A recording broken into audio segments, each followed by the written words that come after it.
Hello. Okay, hi everybody. Sorry for today's technical difficulty. I think my camera monitor just went off, and that's why the feed doesn't go through. My name is Eddie. I'm from PASM, from Hong Kong Photographer Group, as well as Vancouver Photographer Group. We will do this online tutorial about what is our camera mode: P mode, A mode, S mode, and M mode. So this is what we are trying to do. This is actually my first time YouTube live video streaming, so hopefully everybody can bear with me a little bit. I'm quite sorry that this time we have about 1 minute off air because of my monitor is not working.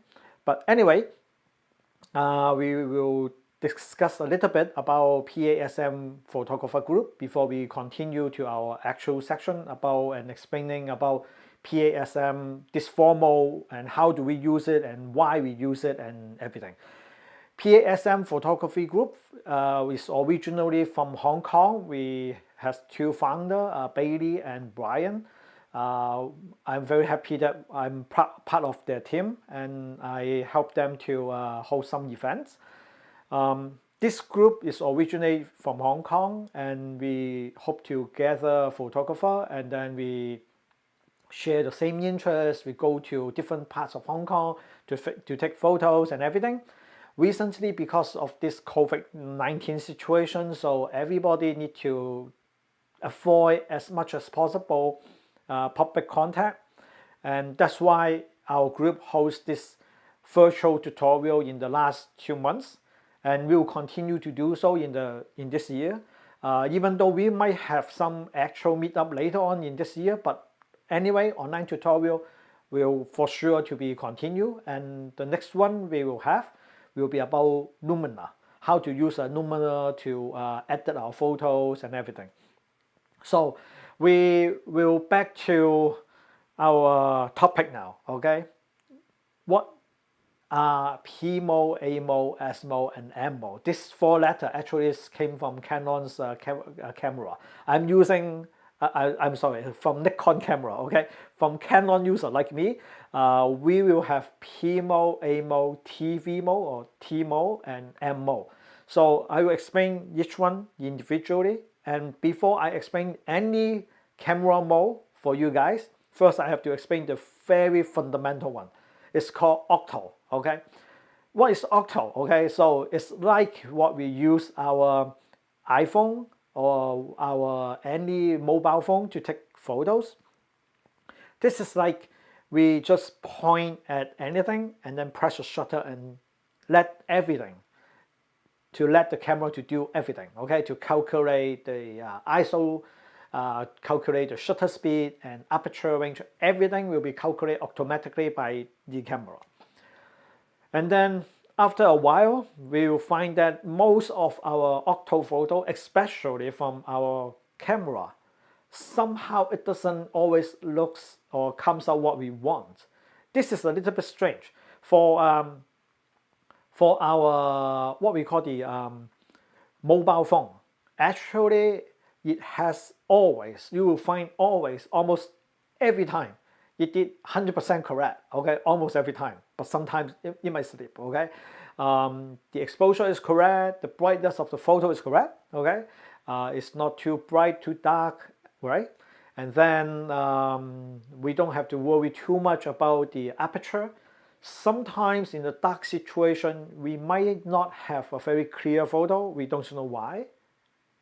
And then that's about it. But in bright date, every time our mobile phone nailed the photo, okay? Every time it's perfectly sharp and everything perfect. But then everybody wants to improve their photography. And then now we are talking about PASM now.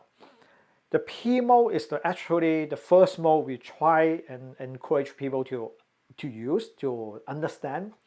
The P mode actually stands for programmable mode or program mode. What it actually does, it's kind of like octo, okay? In octo situation, it just point and shoot.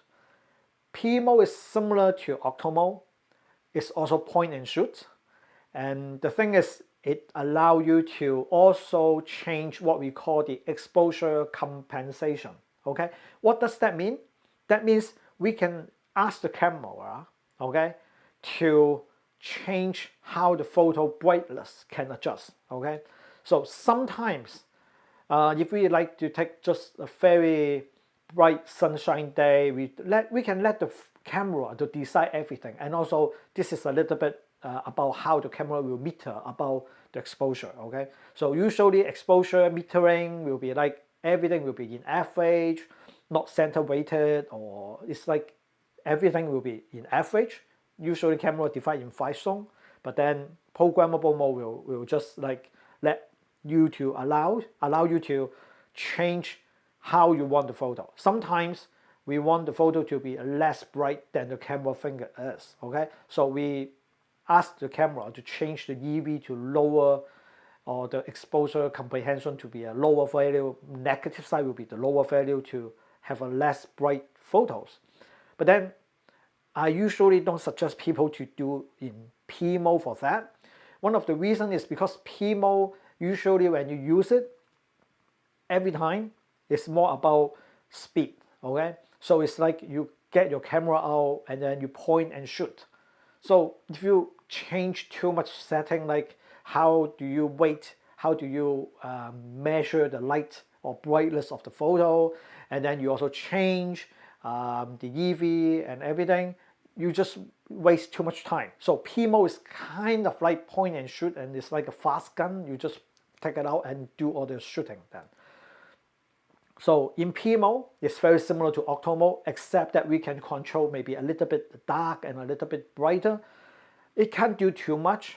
If you are really like understand how the camera works, later on you will think in this way. It actually doesn't really help you too much because the camera do a lot of things too automatic, and you kind of force it back to everything manual. It's very difficult. So P mode, use it in some situation like street photography. Sometimes you want to enjoy yourself, to take some photos with your family, traveling photos, and boom, everything will be sharp. Or I should say everything should be exposed correctly. Okay, so then we get to the second and the third one, what we call the A mode and S mode. A mode is what we call the aperture prioritized mode or priority mode, and then the S mode or TV mode stands for shutter priority mode. So this two is actually a fundamental mode to help us to get a better creative photos. Okay, so as we explained in before, like few lessons before, we say camera is a tool to help us to create a photos. I hope somebody have gone through our very beginning version, like in 1 minute we learn what is the aperture and what is shutter speed. Okay, if not, you might have to go through my video. Unfortunately, I haven't made any English version yet, so you might have to go online to other tutorial to find about shutter speed and aperture information. Okay, we back to the topic. We talk about the aperture first. Aperture is about the iris of the lens to allow the light to go through. Why I want to mention this two mode as a kind of like a creative mode, because it allows us to control what kind of photos and how we present our photos to our viewer. First, we talk about the aperture mode. Aperture mode is if we have a big iris, like the big aperture.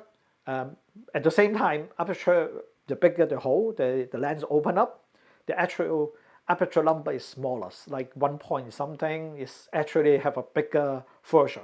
But if you have f8, actually the opening will be smaller. So this is something you have to remember, that is reverse. Okay. The thing is, when we want to create a photo, we need to think how we want the photo to focus on, and how we want to present the image or feeling to our viewer. Aperture mode is a very good idea, and it's also a very good start for us to do this kind of, I could say, composition and allow us to think less about the shutter speed and everything like ISO and so on. So how do we use it? Aperture mode, if we have the aperture as f1 point something or 2.0, the good thing is we can blur out the background. Okay, now you are seeing my f4 lens. I'm open up at f4, so you can see my background is not blurred enough. You can still see a little bit the computer, and also the screen a little bit, but not very clear. The thing is, we use this to help us to create the photo. Okay, we use this background blur to help us to create the photo. When sometimes we have the model, or we want to take a portrait. Okay, for example, we want to take a portrait. We want to focus on the model, the center person. Okay, and the background, we just want to give a little bit hints about what kind of background he is in the background, like maybe in a garden, maybe in a warehouse, industrial area. So in this way, we can have a more like a shadow depth of field, like we have more blurry background. In our previous explanation, we will say if the aperture number is smaller, we will have more background blur. If our aperture number is bigger, the opening is smaller, then everything will be more in focus. Last time when I did the tutorial, I explained to our classmate that if a real-time demonstration, we open up more aperture, you can see less clear of the background, and then also this also related to the distance between the main object to the camera, and then the main object to the background is also will affect the background blur. Okay, but we say aperture mode is help us to control how much background blur or the depth of field in the technical terms we allow. So why I suggest people will start from P mode and then to aperture mode. For one thing, we need to, in many situations in our daily life, we take portrait photos for our friends, maybe group photos for our family and everything, and of course we want to take some landscape photo. So with understanding how this aperture can control the background blur, we know what value we should use. Okay, for example, we gave the example like if a model, we just want to have the face to be clear, but the background and even the ear may be a little bit blurry, maybe f2.0. Or if we are having a group of people together to take a photo, will be 4.5 to 5 point something, or even 6 point something is okay. It doesn't really matter to open up the what I call the aperture every time. Okay, especially in group photo, try not to do that. Even though you say, oh, it's a very dark situation, I don't have much light, I need to open up my aperture to allow more light. Okay, in that case, you might allow more light. Okay, you might not need a very fast shutter in that case. But then the problem is your group of people might not get everybody focused. So we have to understand this, and then in group photo only 5 point something to allow more depth of field, so more people can be in focus. And then of course for like landscape photography, some of the very professional landscape photographers, they will check their lens to see which aperture is actually the most clear one, and then we will try to tell them that we range from 7 something to maybe to 10, but try not to go to something like 16, 22, those range, because the lens kind of will act quite weird in that kind of situation. It will have some technical explanation. It's like what we call the light will rebound inside the camera lens, not the camera, but the lens itself, and then the edge will be actually more blurry. Okay, so this is the situation, and I will. This is why we use the A mode to allow to control how much depth of field we have. Okay, so this is the great way to allow us to create. And then I will explain about the shutter mode, and then later I will explain why we use these two modes, especially most of the time. Okay, maybe some people will not allow with me, as to say agree with me, not allow, agree with me. But anyway, the next one is called the shutter priority mode.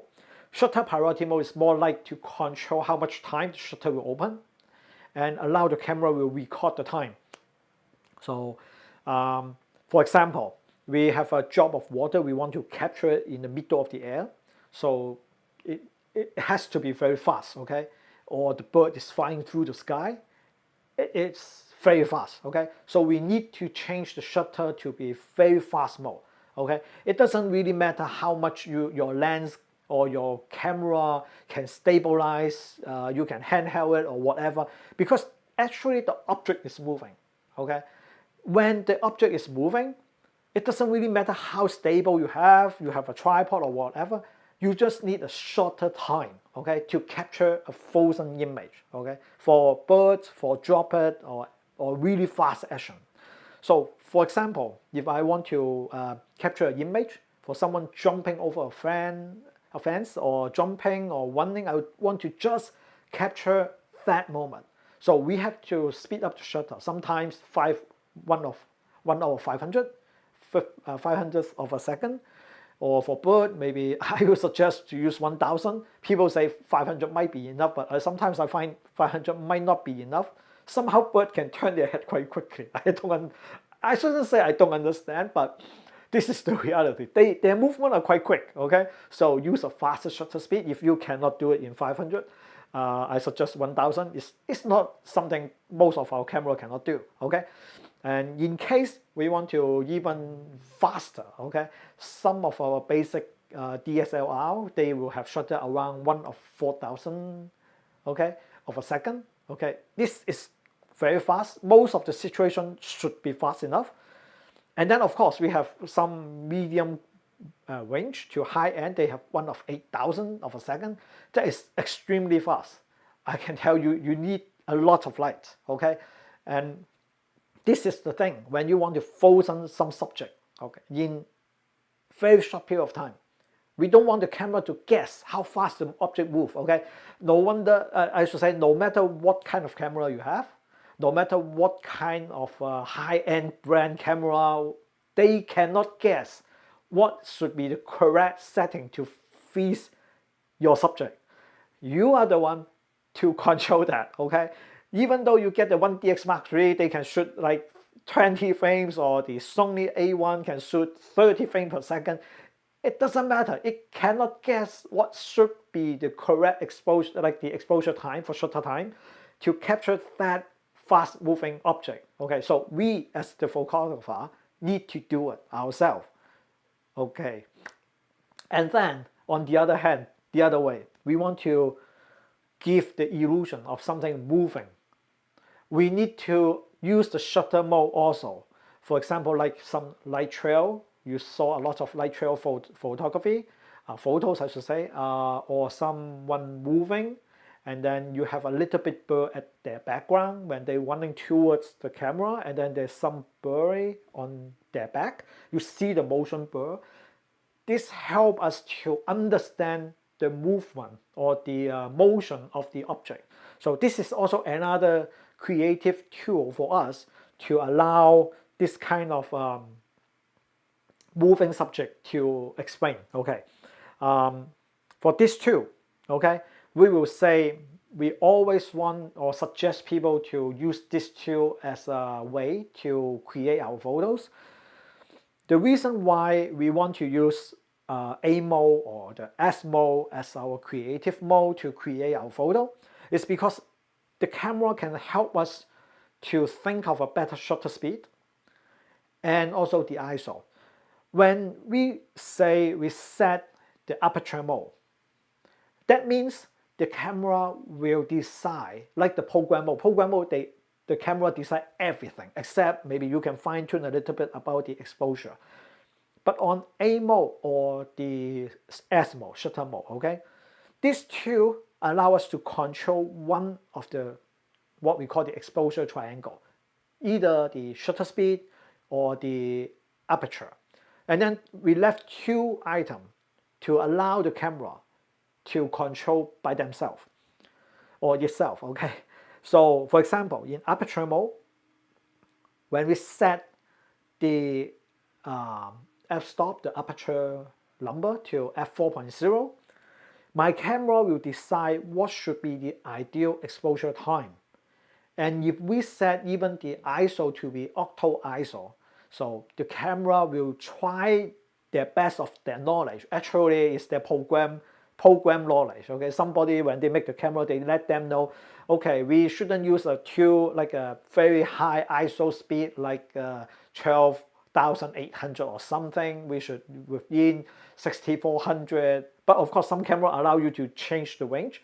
For me, I will try to set between 100 to 3200 because my camera still be able to produce very good quality photo at 3200. So I will allow the camera to choose the ISO and also the shutter speed. In that way, okay, the camera can choose a much faster shutter speed for themselves. So it will have more chance successful to capture that photos.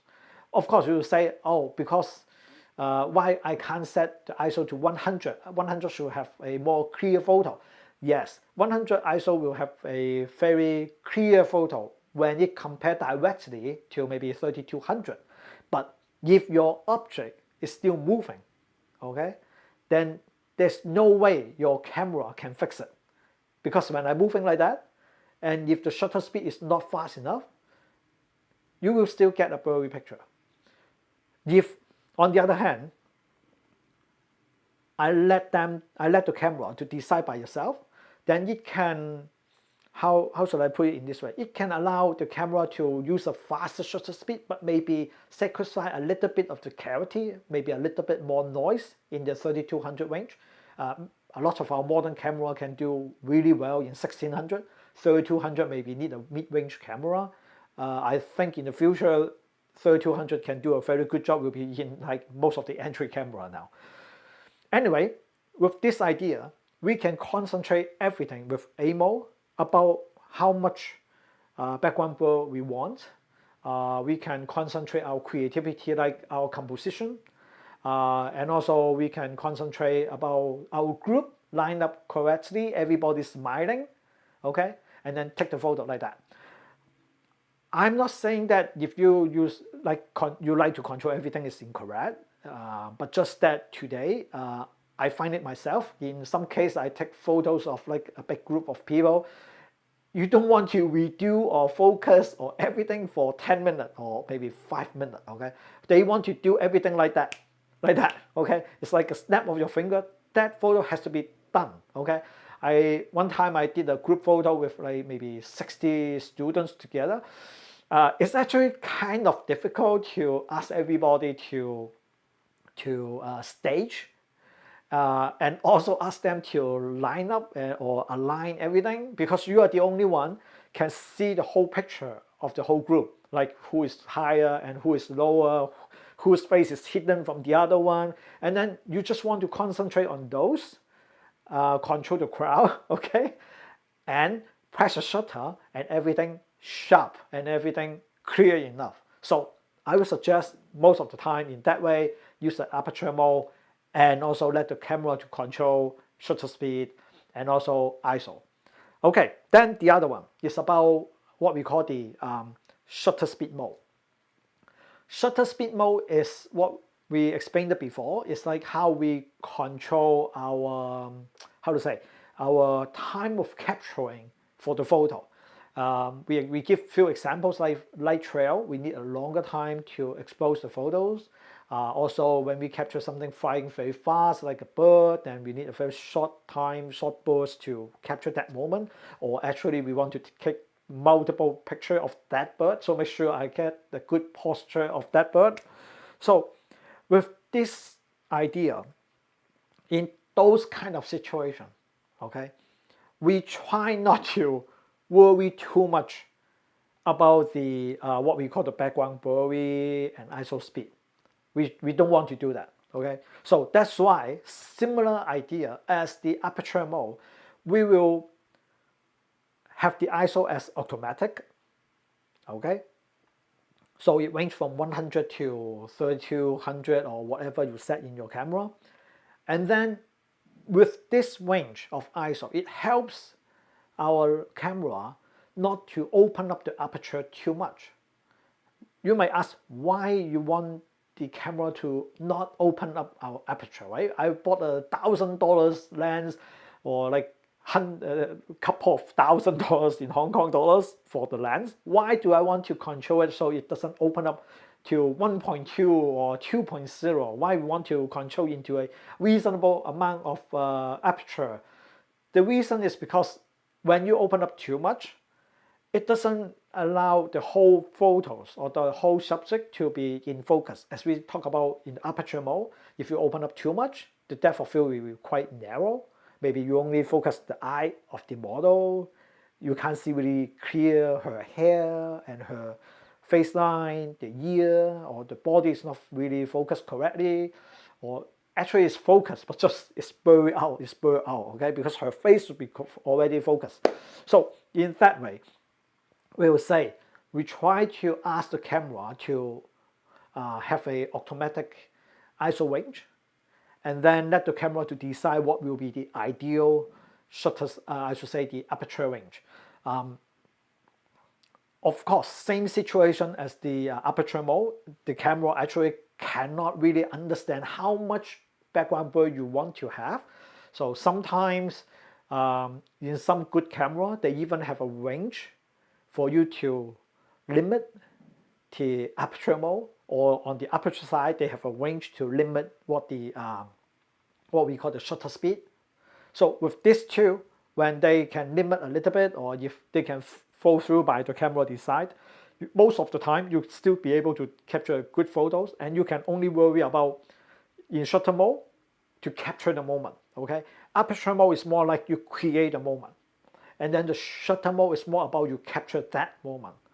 So this is two different ideas and two different kind of creation. Okay, aperture mode is more like you create a moment. Of course, you take a photo of some people walking around, it's still capturing a moment, but we say we mostly, it's like a portrait, you create that look, or a group of people, you create them into a group of people and align them or lay them out how do you want, or the landscape, you create that moment, or you want to add some foreground as well.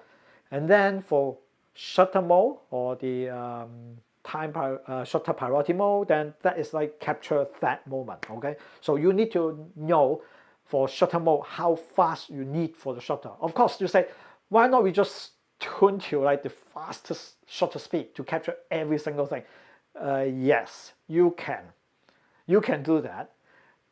At the sacrifice of the aperture mode, you might need to open up every time, like open up to full, I should say, fully open every time. And also you might every time need to use a very high ISO as well. So we will say in that mode, okay, this is a little bit of trick, and you might need to do it like experience, or you might need to take a photo and then you check, oh, it's too slow, or oh, it's fast enough. Then you have to check with your what photo you take, and then you have to check with it then. With this kind of setting, then the thing is you can have a more clear photo, less noise, okay, and also with a photo with a proper aperture, not like open up every single of time. So as I say, one is create a moment for the aperture one, and then for shutter it's more like capture the moment. Okay, hopefully everybody understand these two concepts, and honestly most of my time I use these two mode. I know some people will say, no, photographers should use M mode only, okay? After I explain myself, I will explain to you why M mode is the last one I want to explain to you guys. Because my job, or a lot of my photography, I can't really set my camera and everything for too long. Sometimes I want to take a landscape with my family and we have a family trip together. Even though I pull out the camera and take the photos, I'm a little bit greedy, so sometimes I want to use a wide angle lens, and then maybe I want to change it to a zoom lens. You may say, why don't you use a very broad range of zoom lens, and you have the ultra wide and then the zoom range? The truth is, it doesn't really, it doesn't give a very crisp photo, because those lenses tends to be not very clear. Okay, so I might have to change the lens. So this wastes a lot of time, and then you have to take the photo, and if I have to measure everything again, like the what we call the background blur and everything. You just waste too much time. Or maybe sometimes I want to go to the what we call a sport event. Okay, I don't want to think too much about what should be my aperture mode, how to set the ISO. I want to make sure I can capture that epic, incredible spot moment. Okay, I don't want to spend like 2 minutes to fine tune that aperture mode and then it's gone. Okay, this is one of the reasons why our camera now can take like multiple bursts, like Canon or Sony, like more than 10 photos per second. Okay, so 20s or 30 is the high standard now. Okay, so this is something we want to understand our photography, everything about photography now. We need to speed up the thing. We cannot let it to sit for too long. Okay, now let me explain about the manual mode. Okay, and then I will explain the modern manual mode and how do we use that to benefit ourselves. Manual mode is allowing us to set all exposure triangle, the aperture, shutter speed, and ISO, all by you. So basically, it's like you're telling the camera, I don't trust you, okay? I don't trust your judgment for the camera, okay? So I trust myself only, okay?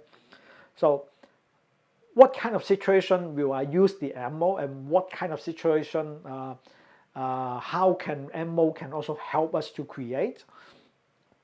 For example, even though in aperture mode or in shutter mode, you can still adjust the exposure compensation, or you can change the aperture or shutter speed, everything. You can change a lot of things by these two. You can control to a certain degree, but you can't really set to a precise value, okay?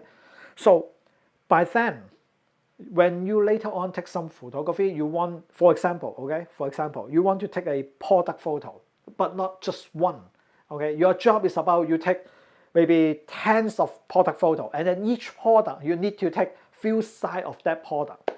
So that will be the big problem if you set it to aperture mode or shutter priority mode, because it might have some change to your photos.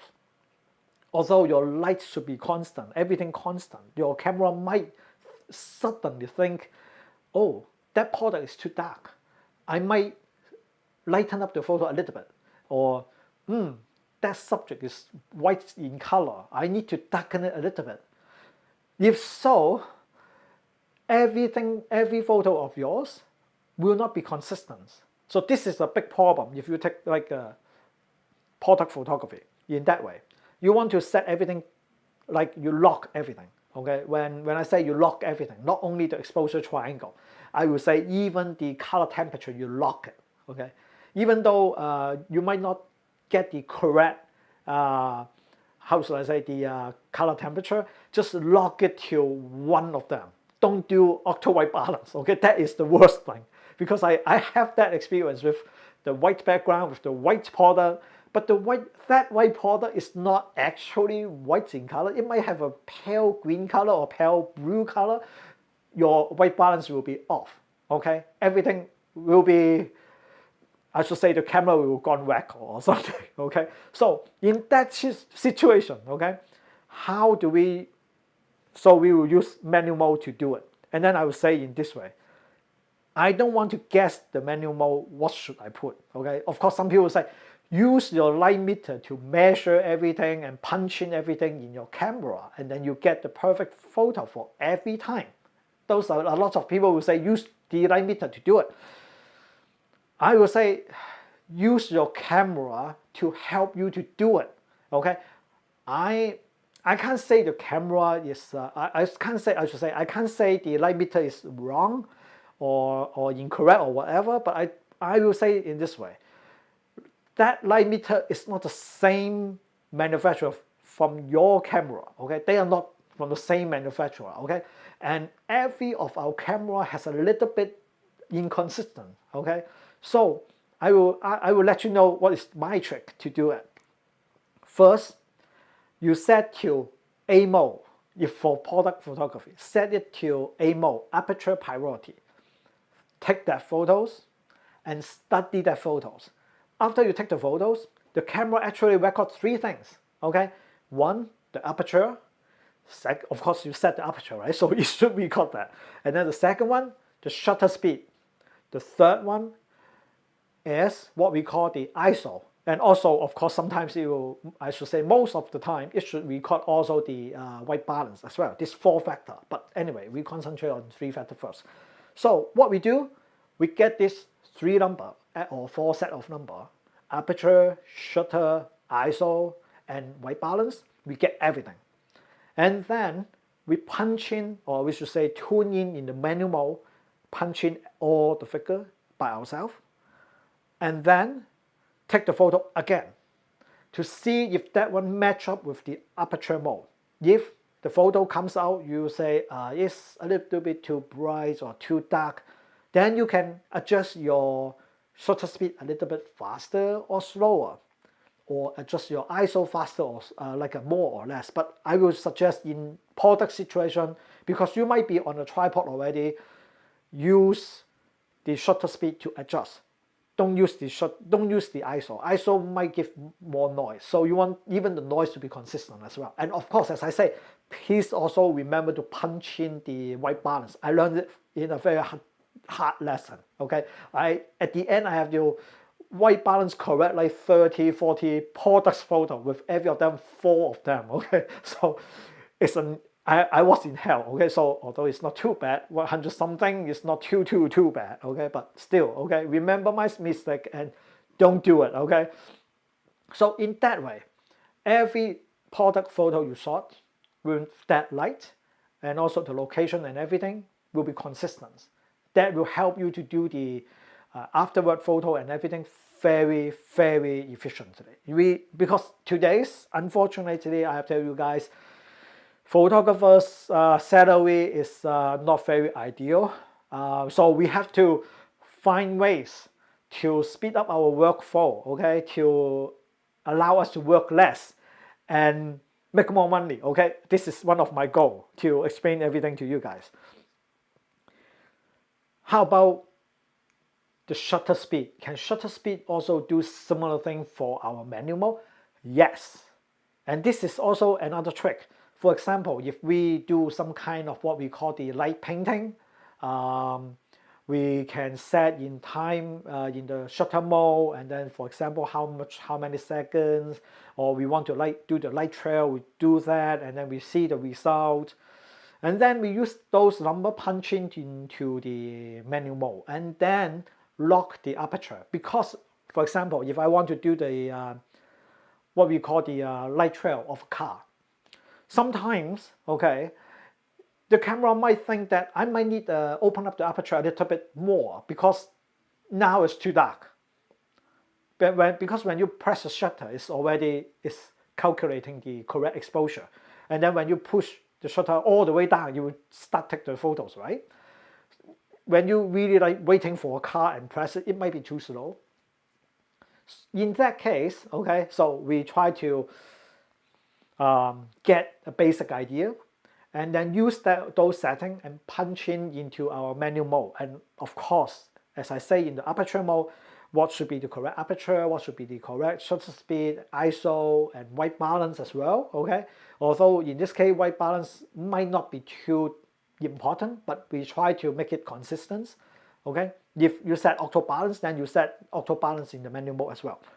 So in this way, the good thing is we can create a duplicate of the first one, of the timer mode or the shutter mode, and then we fine-tune the photo, maybe smaller time, shorter time I should say, or longer time, or I want to have a longer time but fine-tune the aperture to be, because if I increase the time, that means I allow too much light, I need to close the aperture a little bit more, or I change the ISO. So I say we can use aperture mode and shutter mode to help us to get a good value for the manual mode. Some people say, why you waste one photos to do it, why don't you use the light meter? I explain one reason is because those two are not from the same manufacturer. And then the second reason is we might not be able to do the light metering every time. So as I say, use our camera as a light meter to give you a proper value.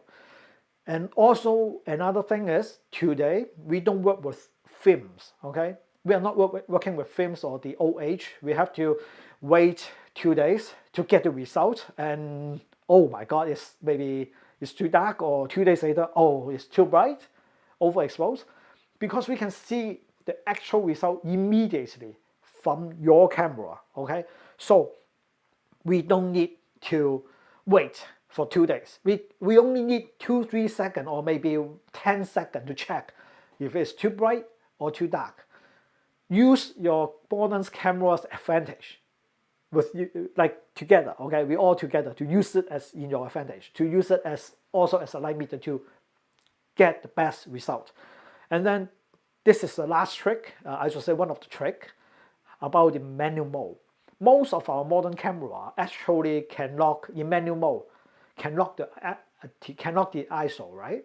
When you lock the ISO, your exposure compensation, the EV, will change to what we call the EV meter. It's like telling you how bright or how dark your photo is. If you have the DSLR, you can't see the actual photo until you take it, right? For our modern mirrorless camera, as one of my videos suggests, it's really good for beginners because you can see a simulation, what you will have, at least simulate brightness, what you will have.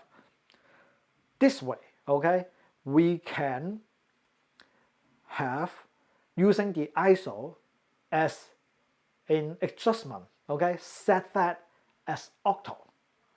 So this is another way to do the creativity.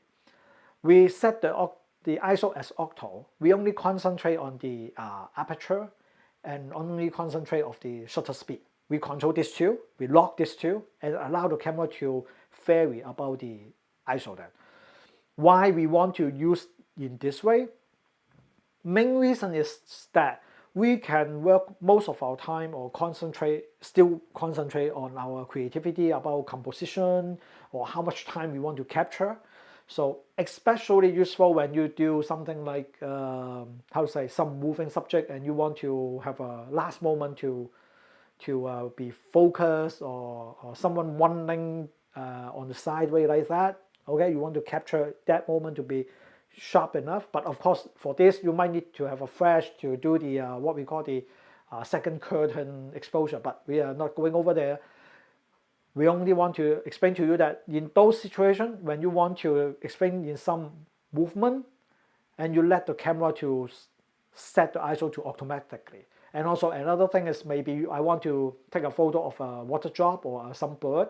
I know the aperture need to be set to certain amount, maybe f8 or f4, and then the shutter time has to be 1000 or something. Then I let the camera to set the ISO to be what they think should be the best value, the best exposure value. So M mode can also work in a semi-octo or semi-octo, okay, situation, allow us to only concentrate in also the creativity area, aperture and shutter speed creativity area, and let it to decide what should be the correct ISO mode. This also helps us a lot. But of course, in my situation, I would say if I use the manual mode, most of my time will lock 3 of them. Okay, even the octo white balance, I will change it to a specific value so that I will have a consistent octo balance every time if in M mode. So basically, I cover P, A, S, M, 4 modes, and I conclude in this way. P mode is what we call the programmable mode. It's more or less, it's like we take street photography, which is really good. But of course, you might say aperture mode is also good enough, good for taking this way, or you can use a shutter priority mode is also okay. But I would say programmable mode is helping us to ease out all our workload. We don't need to think too much. We just want to take a good, clear photo and just concentrate on our composition and everything. A mode, I should say, is to create a moment mode, okay? Or in this mode, we let our creativity put into the photos. We allow how much background blur or background clarity into the photos. Shutter priority will allow us to capture that moment, okay? And then we will be allowing like a short period of time or a long period of time to capture a moving object or something. The M mode, the manual mode, everything due by labor mode, okay, will be basically about fine-tuning everything. I will not say using M mode means you are a more superior photographer. I don't think it's really justified in this way. You might be more experienced in that way, but many photographers nowadays they don't necessarily use M mode every single time because they want to speed up their workflow as well. So this is the fourth thing, and hopefully everybody will get what I try to say. And thanks everybody attending my class. And as I say before, this class will be posted to YouTube, and thank you for YouTube allowing us to record everything and allow us to share with my friend or everybody. Okay, so in case you guys missed the section, it's okay, you can go through this section again. Very sorry that for the first 1 or 2 minutes the video feed is not going through correctly. My monitor is suddenly dead, and then I should say no battery, and it's gone. I didn't think that battery can last only maybe 15 minutes. So something I have to remember. Okay, so I have some message. Okay, I think Bob point out, because I didn't read that message, my computer of the YouTube is very far away. He lists out for bird maybe 1 of 200 or 1 out of 500. So everybody, if you guys have any question, feel free to ask or stay in the comment. I think many of us will try to answer for you guys. Thank you again. Keep keep update, or I should say keep an eye on our update, our schedule, and the next one will be Lumina AI. Okay, thank you for everybody attending our class. Thank you.